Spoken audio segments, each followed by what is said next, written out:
Você está viajando por outra dimensão, um lugar não apenas da visão e do som, mas também da mente. Uma jornada em uma terra maravilhosa, cujos limites são os da fantasia. Sua próxima parada, além da imaginação. I mean, you see that?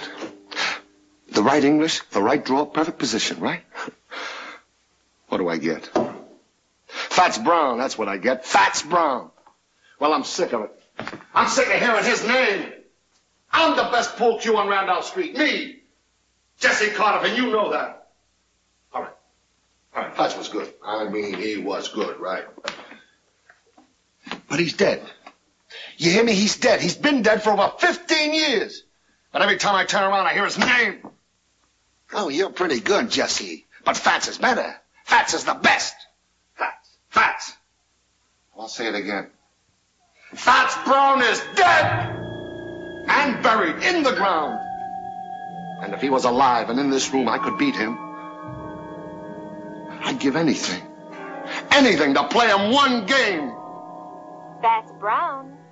Fats Brown. Report to Lister's Pool Room, Randolph Street, Chicago. Fats Brown. Fats Brown. Lister's Pool Room, Randolph Street, Chicago. If you were here, Fats Brown, I'd show you who was the best. One game. One lousy game. At your service.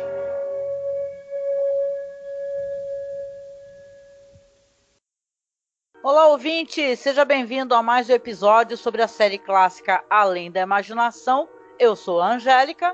E eu sou o Marcos. E hoje nós vamos falar sobre o episódio número 70 no geral da série clássica, episódio número 5 da terceira temporada, A Game of Pool. Seria um jogo de sinuca, correto? Yes! Então vamos lá, esse episódio é um episódio dirigido pelo Buzz Kulick, escrito pelo George Clayton Johnson. A gente já andou falando sobre ele, viu? Até tem um programa onde a gente fez uma grande introdução.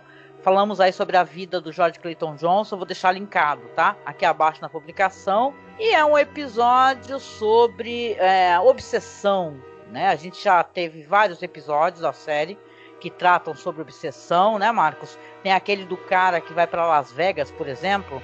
Eu acho ótimo esse episódio, né? Que o cara fica viciado naquelas máquinas de... Como é que caça-níqueis, né? Caça-níqueis, né? E fica é a louquinho. Febre. The Fever, a febre. Então esse episódio também sobre obsessão, né? E tem várias curiosidades, sabe? Esse episódio, por exemplo, é com o Jack Klugman, que a gente ama. E, cara, esse cara é um achado, assim. Ele é nível a gente assistir os episódios com o Burgess Meredith, sabe? O que ele entrega de atuação, né?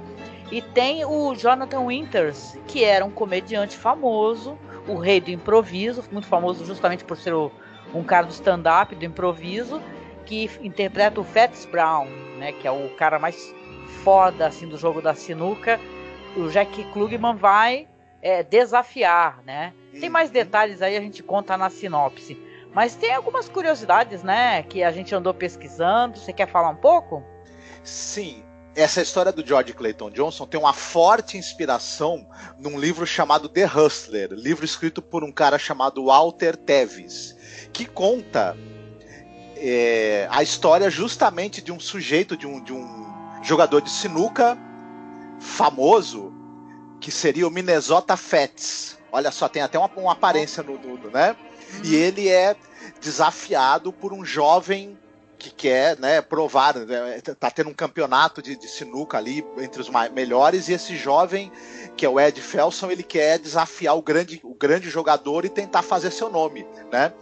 Isso em 61 virou filme com o Paul Newman. Uhum. E interessante, depois, nos anos 80, se eu não me engano, no final dos anos 80, o Paul Newman repete esse personagem, ele já velho, sendo desafiado pelo Tom Cruise. Naquele filme A Cor do Dinheiro. No né? filme A Cor do Dinheiro, exatamente. Que eu não vi, do Scorsese. Isso. Mas nesse filme A Cor do Dinheiro, o Paul Newman repete esse mesmo personagem, né? E ele encontra um jovem promissor, jogador de sinuca, e quer treinar esse jovem, levá-lo para jogar nos lugares onde tem mais efervescência da sinuca, para esse jovem desenvolver as habilidades dele. Só que esse jovem, ele é viciado em jogo, começa a apostar dinheiro e se complicar, e aí o Paul Newman quer confrontá-lo, e eles vão se enfrentar também num grande jogo para provar quem é o melhor, né? Então é interessante que o Paul Newman fez 2 vezes o personagem, que na verdade foi a grande inspiração para essa história do George Clayton Johnson. Falam que eu não assisti, tá? Nenhum dos dois, nem o The Hustler e nem A Cor do Dinheiro, acredite se quiser, e olha que é um filme do Scorsese, eu gosto do diretor. Mas falam que o filme não é essa continuação, né? Que não é tão legal quanto o filme original, que é um filme clássico, assim, muito querido, né? O George Clayton Johnson, inclusive, ele ficou com ideia até de mudar o nome depois, né? Porque o filme tava fazendo um sucesso, foi meio que na mesma época que saiu o episódio, ele quase muda o nome do protagonista, mas acabou ficando como Fat, né? Mesmo. Então, é uma coisa legal mesmo, essa referência que você falou. Eu queria pousar um pouco os nossos olhares aqui, por uma questão interessante, porque esse cara, o Jonathan Winters, que interpreta o Fat, ele era um ator de comédia, né, um comediante muito famoso, né, um cara que, por exemplo, ele gravou vários álbuns, né, de comédia, e álbuns que ganharam Emmy, sabe? Ele teve 11 indicações ao Emmy, né? Mas a carreira dele é uma carreira tão... muita viagem, fazendo stand-up e tal, que o cara teve um colapso, sabe? Acabou ficando internado, inclusive. E a aparição dele nesse programa do Rod Serling é interessante pelo sentido que ele enviou uma carta pro Rod Serling. Ele pediu pro Serling se ele poderia aparecer e tal. E você vê, né, quando você vai refletir, né, claro, pensando no Jonathan Winters, né, mas pensando nos comediantes, grandes comediantes, que eles têm papéis dramáticos absolutamente maravilhosos, né? Se você vai logo de cara, uma reflexão ali rápida, por exemplo, tem o Jim Carrey, né, que fez o Cine Majestic, ele fez aquele filme maravilhoso, Show de Truman, né, o Brilho Eterno de uma Mente Sem Lembranças. Tem vários comediantes, se quiser, depois a gente até menciona mais alguns. A Melissa McCarthy mesmo, que ela fez um filme recentemente chamado Tammy, aonde ela recebeu indicação também. Então, quer dizer que é interessante quando você vê o cara que, por exemplo, esse cara, o Jonathan Winters, que era o rei do improviso, ele foi uma das grandes referências, e você vê muitas fotos dele junto com o Robin Williams, por exemplo, sim, que era também o rei do improviso, né? Um cara engraçado, um cara que fazia várias vozes. Então você vê uma influência, inclusive, né? Porque o Jonathan Winters, ele era famoso por esses álbuns. Ele também tem um trabalho em rádios, ele fazia vozes para comerciais. Ele era uma cara muito conhecida. Mas quando ele teve esse colapso, né? Esse colapso foi mais ou menos nessa época, ficou internado, inclusive, sabe? Sofreu uma pressão enorme, ficava o tempo todo longe da família. Então ele queria começar a fazer coisas para as quais ele não precisasse ficar viajando, sabe? Ter essa rotina tão corrida como ele tinha, né? Então você vê que o papel dele, né? Eu sei que eu tô me demorando nisso, mas ele é muito contido, né? E você consegue imaginar muitas coisas, menos que o Jonathan Winters é um comediante, né? Que ele tem um ar sério e compenetrado, né? Nesse episódio.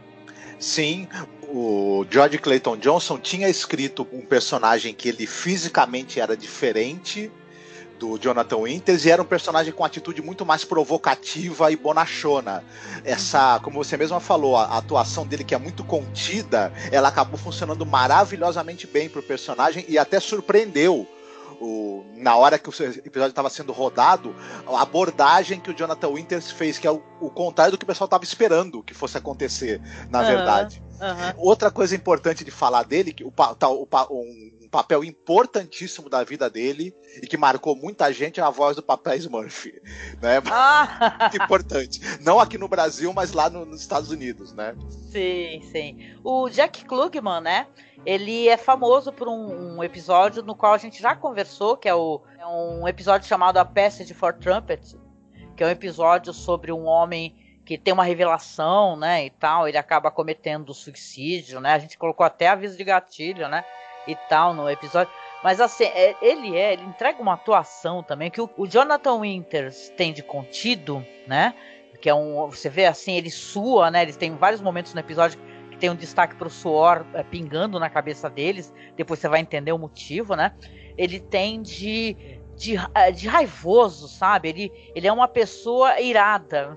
A palavra é essa, eu acho, né? Ele tá irado. Então, é interessante você ver a atuação dele. Ele é muito bom, gente. O Jack Klugman, ele é um cara, não sei se você sabe, né? A gente comentou um pouco em off aqui entre a gente, que, por exemplo, ele aceitou fazer o papel para esse episódio sem nem ler. Ele não sabia nem do que se tratava. Mas ele tinha uma fé, ele acreditava no roteiro do Selig e tal, de um jeito. E nesse caso era de um cara foda também, o George Clayton Johnson, que ele falou, olha, eu faço questão de participar. E os caras, inclusive, aguardaram ter um espaço na agenda dele para ele poder participar. Então você vê que, né, tudo se conjumina. Sim. Ele era um cara excelente ator, ele trabalhou com o Rod Serling, a gente já tinha falado sobre isso anteriormente. Nos teatros filmados, eles se conheceram... no Playhouse 90, né? Isso, eles se conheceram ali, nos teatros televisionados, na verdade, né?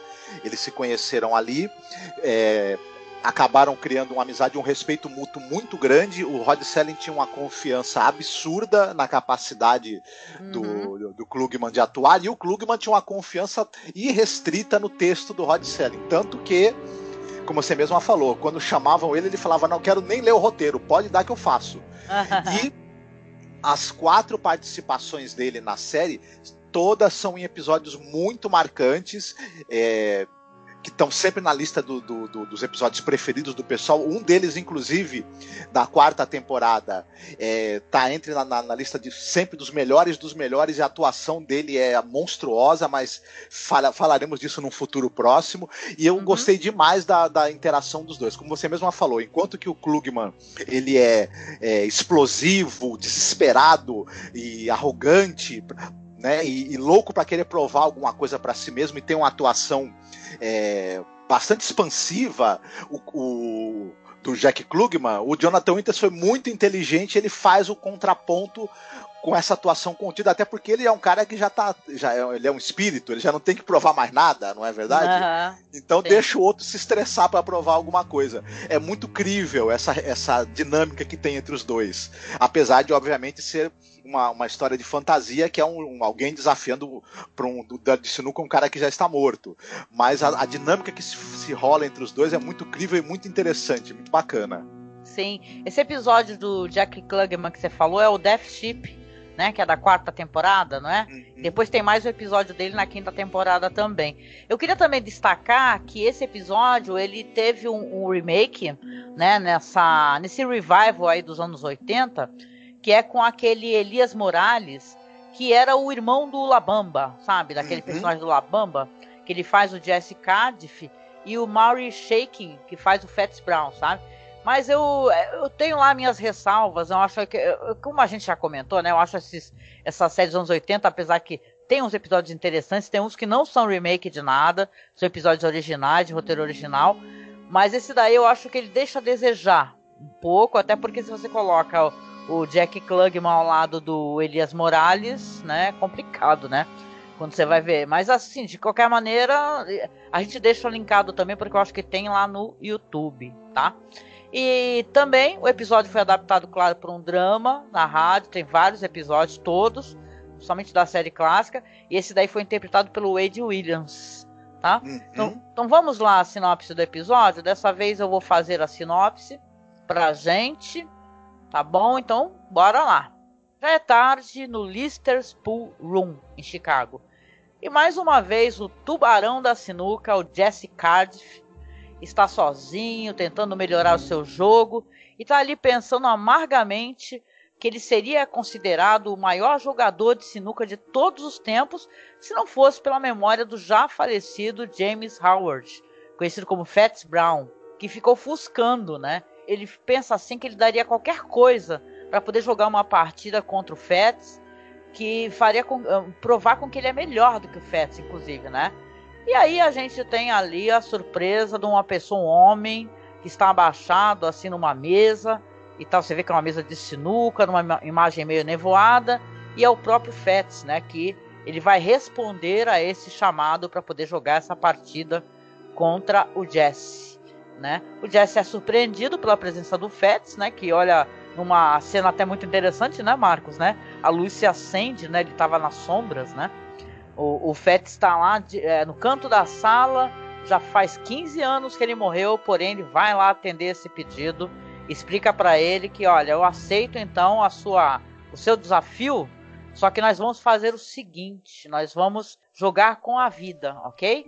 Se você, por acaso, jogar comigo, você vai colocar a sua vida em jogo. E o Jesse vai aceitar essa aposta, né? Esse é basicamente aqui mais ou menos do que se trata o episódio, né?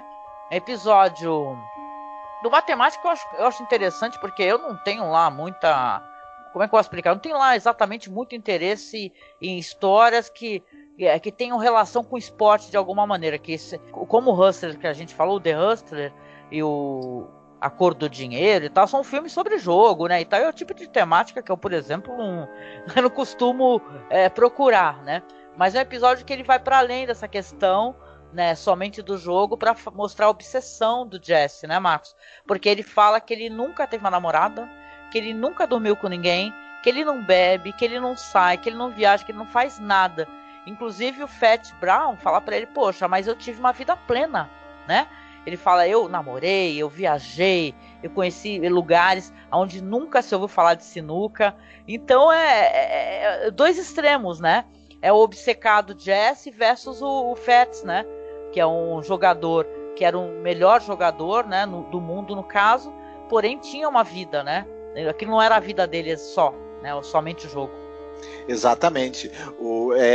Esses dois personagens, eles são muito diferentes um do outro. O Fats, ele era um cara que era um grande jogador, mas você percebe que ele era um ser humano muito diferente, muito mais aberto para a vida. Ele tinha uma vida e a sinuca era mais uma das coisas na vida dele, enquanto que pro personagem do Jack Klugman, a sinuca é tudo. Ele não tem mais nada. Tanto é que ele é um cara que já derrotou todo mundo e ele é frustrado porque não pode derrotar o grande campeão que nem tá vivo mais, né? Uhum. E pra ele não basta derrotar os outros, ele queria derrotar o maior porque ele quer ser o maior de todos. Só que o maior não tá mais vivo, né? O cara que era o maior, né? Tem uma questão de ego também, né? Porque ele se acha foda e ele se acha tão foda que é absolutamente injusto, né, que um cara morto, né, um cara que já faleceu, tem a fama de ser o melhor, né? O melhor é ele ali, pô. Sim, e me lembrou um pouco o Imperador do Norte, né? Porque você tem essa coisa do cara que ele transforma uma coisa que na verdade não deveria ter tanta importância assim, como algo que é a coisa mais importante de tudo, porque na verdade ele é uma pessoa vazia, né? E aí, como ele não tem muita coisa dentro dele mesmo, como ele mesmo fala, ele nunca teve uma garota, ele não tem vida social, não tem amigos, então como ele é uma pessoa muito vazia, ele precisa preencher com algo, né? E aí ele dá uma importância até excessiva a ser o melhor naquilo, enquanto que o Fats não, né? O Fats tinha outras coisas para se preocupar na vida e ainda conseguiu ser o melhor jogador de todos, até talvez por ser uma pessoa com mais experiência de vida e com um equilíbrio emocional muito maior, né? Sim, e eu vejo inclusive uma certa humildade, né? Porque ele trata o Jesse, mas não é com uma condescendência, sabe? Que por sinal que é isso que me faz desgostar um pouco desse remake dos anos 80. Eu acho ele um tanto condescendente, ele é um tanto provocativo, né? O episódio tem uma diferença no final, né? Já entregando inclusive o final, né? Que o Jesse vai ganhar o jogo, né? E o Fats, você vê que ele conversa com ele, eles têm esse papo sobre um ter tido vida, o outro não, né? Tu fica meio assim, com todo respeito, mas você fica meio, se foda, né, o Jesse, porque você não teve vida porque você não quis, né? Por que você fez disso a sua vida, né? Talvez seja bem o que você falou, né? O cara que é vazio por dentro, né? Nada vai preenchê-lo, né? Então, você vê que, no caso, o Jesse, que ganha a aposta, ele não vai entregar a vida dele, né? A grande brincadeira nesse caso aí é que ele vai tomar o lugar do Fats, né? De ser o maior jogador do mundo, a lenda, né? O Fats até fala pra ele, né? Uma coisa que tem interessante é que o George Clayton Johnson fez essa história pra no final quem ganhar, na verdade, é o Fats. né? E ele fala assim, e ele inclusive fala pro Jesse assim, você foi segundo lugar, ninguém liga para segundo lugar, você vai ser esquecido na história e tal, dá meio uma tripudiada assim. E no episódio não, no episódio o Jesse vai ganhar e vai tomar o lugar do Fats, no sentido que na vida ali após a morte, o Jesse vai ser obrigado a ficar respondendo a esses chamados, né? Quando falarem, eu quero jogar com o cara mais poderoso, mais foda do sinuca, lá vai o Jesse ter que atender. Ou seja, na verdade, foi uma libertação pro Fats, né? Que conseguiu ser um cara feliz em vida e acaba depois se libertando também, né? Interessante. Exatamente. Depois eu fiquei até meio pensando sobre o que ele fala que no torneio você tá jogando com a sua vida, né? E eu até meio que pensei que acho que na verdade ele já perdeu a vida dele antes, inclusive dedicando-se só e exclusivamente a esse propósito, né? E não vivendo a própria vida. E a partir do momento em que ele ganha do cara, ele não vai ficar menos viciado e neurótico com isso, ele vai ficar mais, né? Ele vai se tornar cada vez mais ligado a esse jogo e isso vai consumi-lo de alguma maneira, até depois da morte, inclusive. Não, inclusive nesse final aí que o George Clayton Johnson pensou, ele ia ficar muito mais consumido, porque o cara ia embora, desaparecer, ganhou a partida lá com ele e ele ia ficar o resto da vida tentando se provar, entendeu? Ou seja, que vidinha miserável é essa que esse cara tá tendo, né? E tal. De qualquer maneira, né? Por mais que a gente goste do ator, Jack Klugman, ou até mesmo esse ator, o Elias Morales, né? Que é um bom ator, eu acho ele um bom ator. É um personagem antipático, né? Você acaba simpatizando muito mais com o personagem do Fats, né? Sim. Que tava na dele lá, sossegado, lá, e na verdade foi chamado para poder ser convocado, né? Ele é convocado ali na vida após a morte, né? Então é um episódio sobre jogo, um episódio que ele é muito calcado nessa questão da obsessão. É um episódio que ele quer mostrar, né, dar um certo valor à vida, como aquele parada em Willoughby, né? Da cidadezinha, do cara que tem aquela vida enfadonha, que trabalha ali com propaganda, publicidade, coisa que o Serling conhece, né? E tal, e acaba tendo um momento de, né? É um episódio que ele quer valorizar a questão da vida, né? Aproveite a vida enquanto você está vivo. Certo. Eu queria só rapidinho também destacar a direção do Buzz Kulick. Eu acho que ele foi muito feliz. Primeiro que ele captou maravilhosamente bem as atuações. Não adianta apenas o cara ser um excelente ator.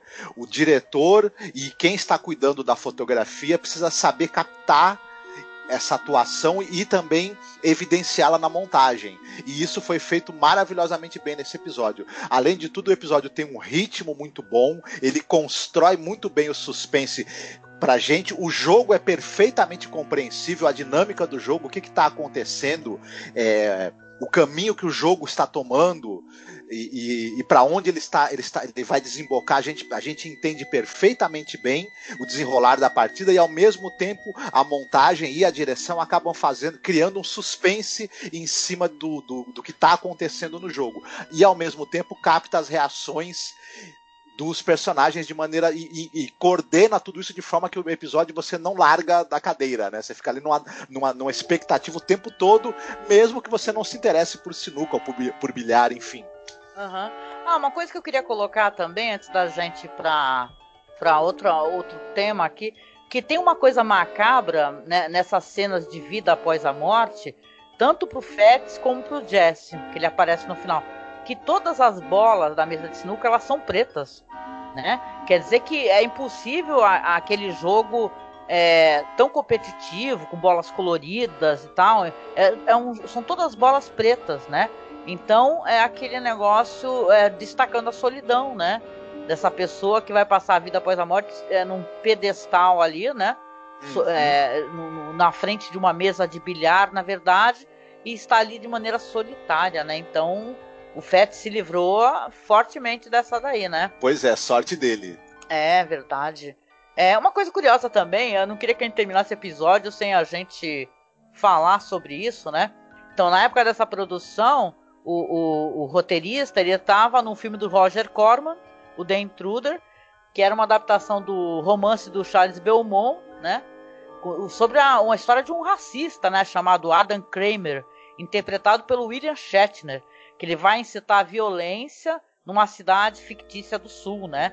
E o Charles Beaumont e George Clayton Johnson, eles tiveram papéis no filme, ou seja, eu sou obrigada terminantemente a assistir o filme, até inclusive baixei para poder ver, porque é muito curioso, né? Porque você se pergunta por que não chamaram o roteirista para ele aprovar o final, que o final ia ser diferente, mas o roteirista, o George Clayton Johnson, estava em outra, ele estava gravando o filme, se divertindo.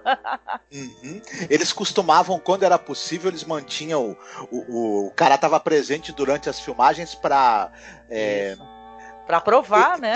Para aprovar adaptações ou até fazê-las, inclusive. Às vezes davam na mão do cara e falava, pô, do que você acha que dá para mexer nisso daqui e tudo mais. Ele também dava ideias, né? E o George Clayton Johnson também jogava sinuca e se dedicou uma época a tentar jogar sério o negócio, mas o negócio dele era escrever mesmo, né? Não era jogar sinuca. Não, e a gente gosta de sempre colocar em evidência que o Rod Serling era alguém que respeitava muito, muito roteirista, entendeu?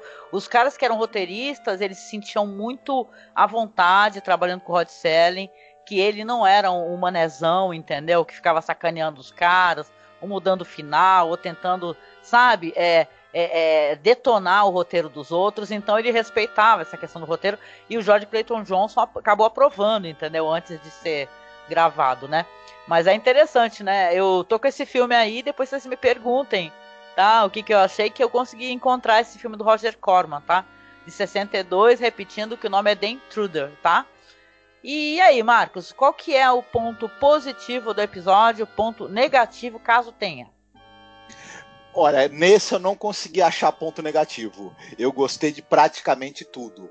Ponto positivo, novamente eu vou ficar me repetindo, são as atuações dos dois atores principais, excepcionais em cena, ambos. Gostei demais também da direção e da montagem do episódio. Achei que o ritmo foi muito bem feito, muito bem conduzido. Eu não encontro aqui do que reclamar, não, para dizer a verdade. Ah, pois é. Olha, eu concordo contigo em tudo que você falou. É um episódio onde as atuações foram deliciosas. Eu gostei muito mais de pesquisar, na verdade, talvez sobre o pessoal. Eu já conheço, claro, o trabalho do Jack Klugman, mas eu amei conhecer, me emocionei, sabe? Conhecendo a história do Jonathan Winters, que eu nunca tinha ouvido falar, e você vai no Google, tem um monte de fotos dele com Robbie Williams, sabe, que já faleceu também. E aí você vê que coisa interessante, que coisa bonita, né? Eu lembro que a gente sempre comentou aqui entre a gente o quanto a gente gosta de Jim Carrey, ele me emociona muito, né? Esse ator, eu sei que sim, ele tem uns filmes onde ele é careteiro, né? O pessoal até relaciona ele um pouco ao Jerry Lewis, né? Que é um cara com aquela comédia muito física. Mas os filmes dele, que são filmes dramáticos, são muito lindos, muito bonitos, sabe? Eu até pensei aqui no final, na minha recomendação, recomendar algum filme tipo A Cor do Dinheiro, mas eu não assisti A Cor do Dinheiro. Então acho que eu vou recomendar um filme de um comediante que tenha feito um trabalho excepcional, diferente, que eu acho que vai ser uma homenagem digna, assim, né? Desse comediante aqui que estava sob uma pressão absurda e fez esse trabalho tão bonito, né? Fazendo o papel do Fats Brown. E aí, qual seria a sua recomendação de filme, série ou livro? Eu vou roubar um pouquinho, tá? Mas prometo que eu não vou me estender. A gente citou de passagem o filme The Hustler, Desafio à Corrupção, com o Paul Newman. É um excelente filme sobre obsessão, sobre o custo das nossas obsessões, sobre essa coisa de você dedicar a sua vida a um objetivo e também ao mesmo tempo como você pode se perder no caminho. Vale muito a pena, viu? Não é um clássico à toa. Mas o que eu que eu acho que é menos conhecido, menos do público brasileiro principalmente, é o Jack Klugman. Entre 76 e 83, ele participou, ele fez o papel principal de uma série chamada Quincy M.E. Nessa série, ele era um legista que tentava, né, junto com o apoio da polícia científica e dos conhecimentos dele de medicina legal, desvendar casos e assassinatos, crimes, enfim. Essa série Foi um grande sucesso da TV americana, foi muito marcante. Primeiro porque ela foi a série que inspirou o CSI. Opa, voário. Ela foi a primeira série de TV a enfocar essa questão da investigação criminal pelo lado do trabalho do legista, pelo lado da polícia científica, da busca de evidências, enfim. Ela é muito calcada nisso e ela mostra o trabalho no laboratório, o trabalho na sala do legista. Ela enfoca esse outro lado que as pessoas não conheciam muito e que normalmente não era enfocado no audiovisual.